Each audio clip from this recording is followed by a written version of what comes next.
What happens when Hollywood royalty sits down for what should be a simple promotional interview, only to face a host whose arrogance knows no bounds? In just 27 seconds of pure television gold, Stephen Colbert would reveal his true colors and destroy any remaining respect viewers had for him. This is the story of how Mark Wahlberg became the unlikely hero who stood up to a bully with a microphone. The studio lights blazed hot that evening as Mark Wahlberg settled into the guest chair across from Stephen Colbert. The audience buzzed with excitement, expecting the usual lighthearted banter between a beloved actor and their favorite late-night host. Nobody could have predicted the verbal warfare that was about to unfold. Colbert leaned back in his chair with that familiar smirk, the one that usually charmed audiences, but tonight would reveal something much darker underneath. He shuffled his note cards with theatrical flair, building the tension like a predator circling its prey. "So Mark," Colbert began, his voice dripping with false friendliness, "you're here to talk about your new movie, but I have to ask about something else first. Your past. You know what I'm talking about." The audience fell silent. Even they could sense something was off about Colbert's tone. This wasn't the playful ribbing they were used to. This felt personal. This felt cruel. Wahlberg's jaw tightened slightly, but he maintained his composure. "Stephen, I thought we were here to discuss the film. My costers worked really hard on this project, and I'd rather focus on that." "Oh, but Mark," Colbert interrupted, his eyes gleaming with malicious intent. "The people want to know about the real you. The you that exists when the cameras aren't rolling. The you that your publicist tries so hard to hide." The studio audience shifted uncomfortably in their seats. This wasn't entertainment anymore. This was something else entirely. Something that made them feel dirty just for watching. Wahlberg leaned forward, his voice steady but firm. "I've been open about my past mistakes. I've grown as a person, and I've tried to make amends. But that's not why I'm here tonight." Colbert laughed, but there was no warmth in it.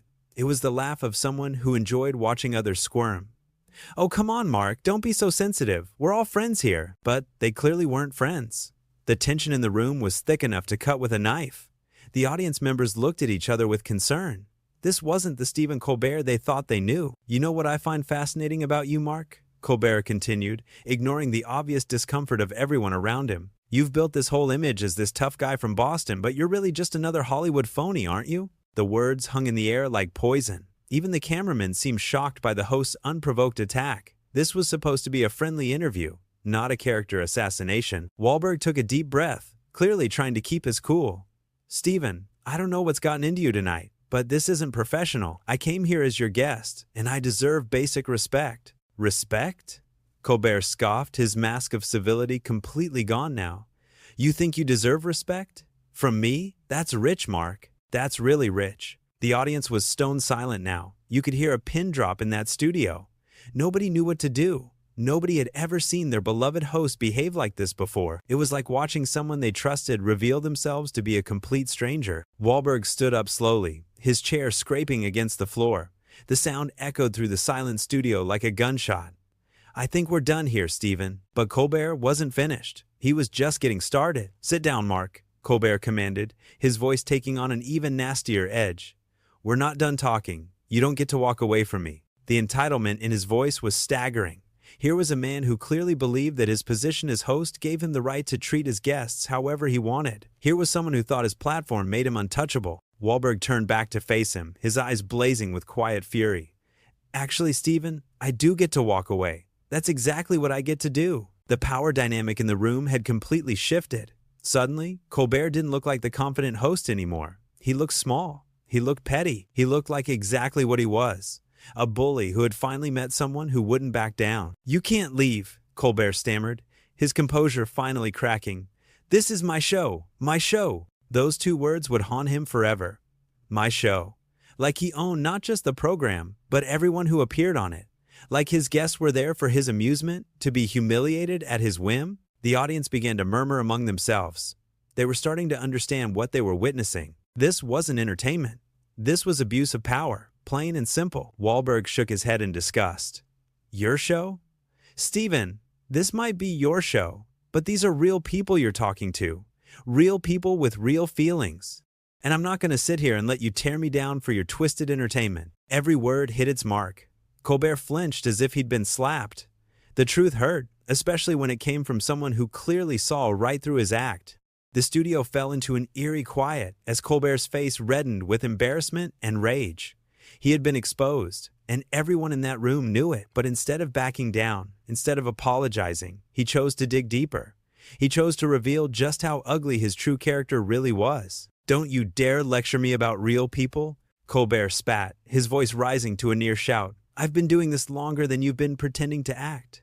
I built this show from nothing, and I can destroy careers just as easily." The threat hung in the air like a dark cloud. This wasn't just unprofessional anymore. This was sinister. This was a powerful man, using his position to intimidate someone who had done nothing wrong except refuse to be humiliated. Wahlberg's expression hardened. "Is that supposed to scare me, Stephen?" "Because it doesn't. What scares me is that millions of people watch you every night thinking you're someone worth listening to." The audience gasped. Someone had finally said what many of them were thinking. The emperor had no clothes, and Mark Wahlberg was the only one brave enough to point it out. Colbert's hands trembled with fury as he gripped his desk. "You think you're better than me? You think your little tough guy act makes you special? I know things about you, Mark. Things that would make your fans sick." It was a desperate move from a desperate man. Colbert was grasping at straws, trying to regain control of a situation that had completely slipped away from him. But Wahlberg didn't flinch. He didn't even blink. "Then say them, Stephen," Wahlberg replied calmly. "Go ahead. Show everyone exactly who you really are." The challenge was clear. Either put up or shut up. Either reveal these mysterious secrets or admit that he was bluffing. Either way, Colbert had painted himself into a corner with no way out. The host's mouth opened and closed like a fish gasping for air. He had nothing. No secrets, no ammunition, just empty threats and hollow posturing from a man who had been used to getting his way for far too long. You can't," Colbert stuttered, his usual quick wit completely abandoning him when he needed it most. "That's what I thought," Wahlberg said, his voice steady and strong. "You're all talk, Stephen, all smoke and mirrors, and when someone calls your bluff, you crumble." The audience was completely transfixed. They were watching their supposed hero get dismantled piece by piece by a guest who refused to play his twisted games. Some were recording on their phones. Others just stared in shock. All of them were witnessing television history. Colbert tried to recover, tried to salvage something from the wreckage of his reputation. "Look, Mark, maybe we got off on the wrong foot here. Why don't we start over?" But it was too late for that.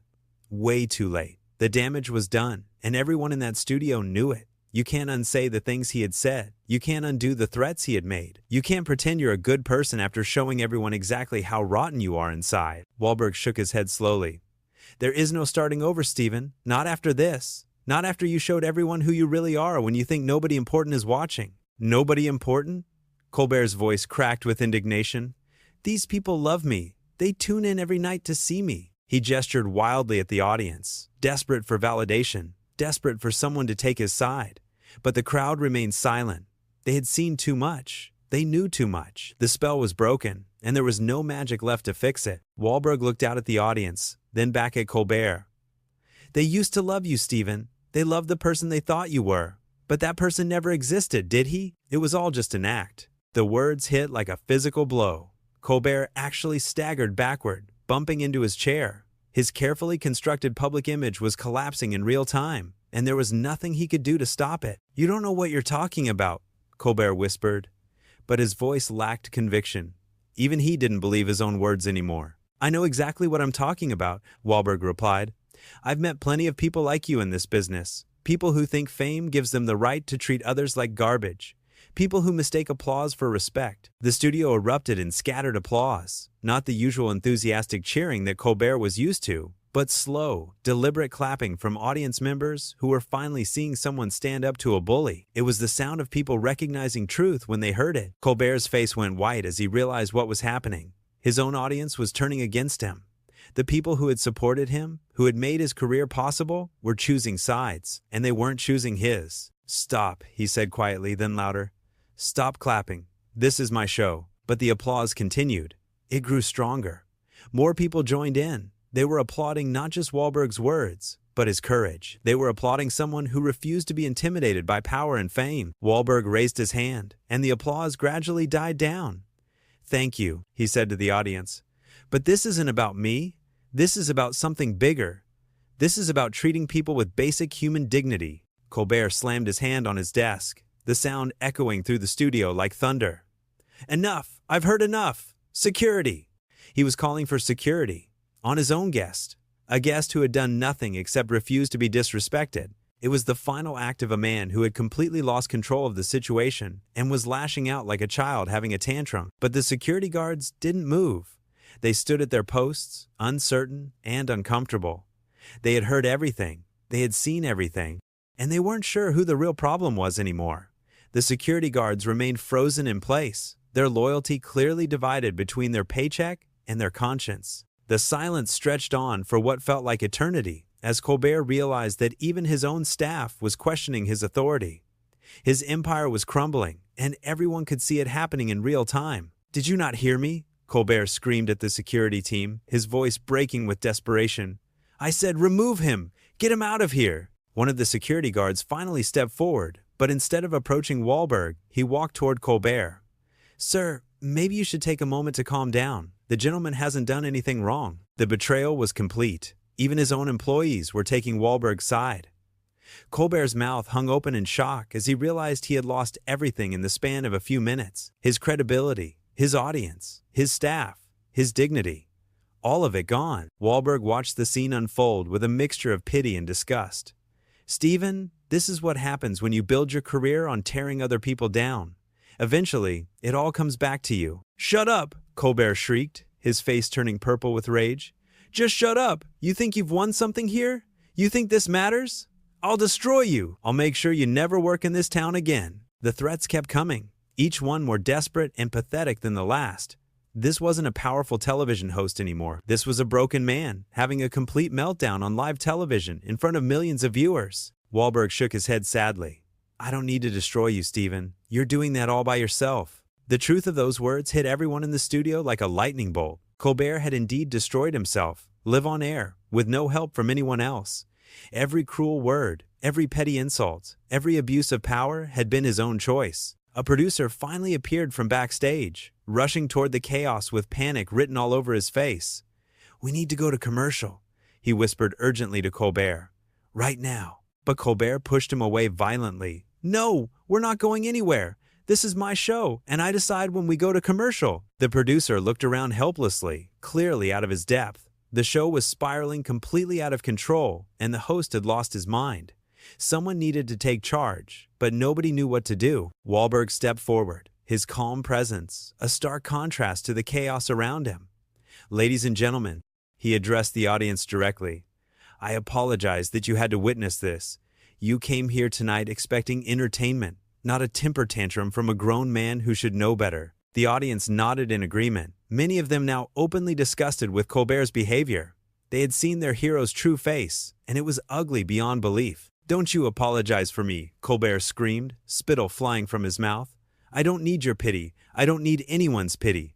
But that was exactly what he was getting. Pity. Not respect, not admiration, not even fear. Just pity for a man who had thrown away everything good in his life because he couldn't control his own worst impulses. Wahlberg turned back to face him one final time.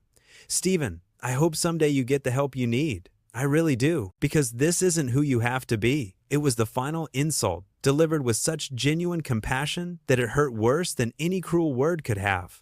Colbert's face crumpled as he realized that even his enemy felt sorry for him. "Get out," Colbert whispered, all the fight finally drained from his voice. "Just get out." Wahlberg nodded and walked toward the exit, pausing only to shake hands with some of the audience members who had supported him. They looked at him with genuine admiration, seeing a man who had stood up to a bully without becoming one himself. As he reached the edge of the stage, Wahlberg turned back one more time. "For what it's worth, Stephen, I really did come here tonight just to talk about the movie. That's all I wanted." Those words hung in the air as Wahlberg disappeared into the wings, leaving behind a studio full of shocked faces and one completely broken television host. Colbert stood alone at his desk, surrounded by staff members who could barely look at him. The producer tried once more to salvage the situation. "Stephen, we really need to go to commercial now." This time, Colbert didn't argue. He couldn't argue. He had nothing left to say. No clever quips, no witty comebacks, no sharp observations about the world. Just silence, and the terrible realization of what he had become. "Fine," he mumbled, slumping into his chair like a defeated old man. "Go to commercial." The cameras stopped rolling, but the damage was already done. In less than 30 minutes, Stephen Colbert had managed to destroy a career that had taken decades to build, all because he couldn't resist the urge to be cruel to someone who had done nothing to deserve it. The audience filed out in stunned silence, many of them already reaching for their phones to share what they had witnessed.